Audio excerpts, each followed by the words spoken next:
The vibrations didn't destroy the bridge, but it was the buildup of the resonances that in the end made the oscillation so enormous that everything collapsed.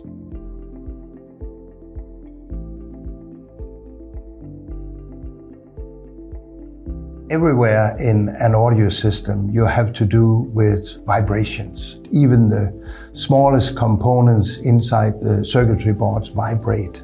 And those vibrations can be heavy, like from a loudspeaker, or it can be from the motor in a CD player or the chassis of a turntable and so on. And the vibrations are not that scary. What's mainly scary is when the vibrations go into resonances.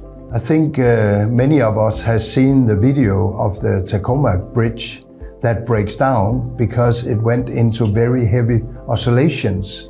So the vibrations didn't destroy the bridge, but it was the buildup of the resonances that in the end made the oscillations so enormous that everything collapsed. And of course, in the industry, you find many different ways of trying to sort of solve this problem. And one of those that you see very often is trying to isolate vibrations. And you can do that by putting your electronics on top of some soft material, like rubber absorbers. The soft material will absorb the vibrations for a very, very short time, but it will not make them go away. And then all the vibration will be returned into your component, out of phase, out of timing. And that means that you're really building heavy resonances inside your electronics. Another way to try and fix it is by placing your electronics on a very heavy surface, like concrete or marble or whatever you can find that is really heavy. But that has no chance in stopping the vibration energies, because you will feel the vibrations anywhere in the whole house. That's how heavy those vibrations are. So what we always try to do is sort of ground the electronic component, drain out the vibrations wherever we can. So what we do at Ansuz is use what we call DARKZ. And DARKZ are grounding devices for all your components. And the DARKZ in this case is sort of where you drain out the vibrations without sending anything back into your electronics. And they work by having 3 discs that are separated by, in this case, titanium balls. So you got 2 times 3 titanium balls sitting in here. And that means that the disc can vibrate individually. It allows your electronics to still keep the liveliness of the material it's built from.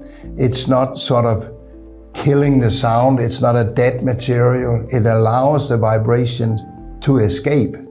And so you have no buildup of resonances. We got 4 different quality levels.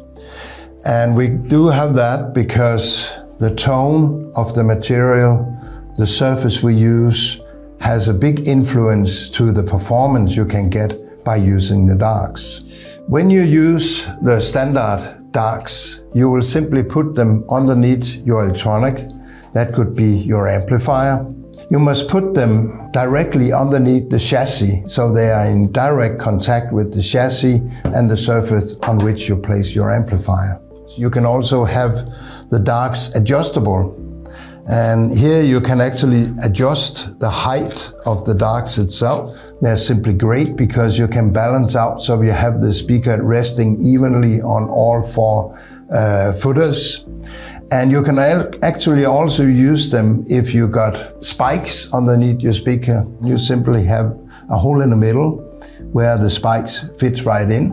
It will also take a lot of different footers that can go straight in, and it will still be standing solid on the floor. We also got DARKZ for putting underneath cables, because cables are also building up resonances.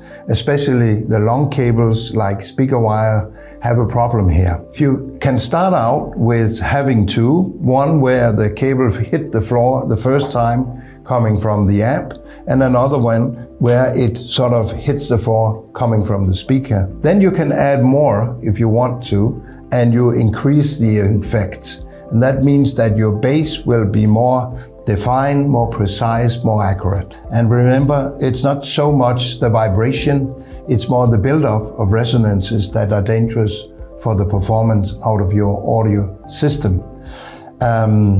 It's always more important to focus on the optimization of your setup than the individual components. So even with an affordable system, you can get it to perform at a much, much higher level if you do this right.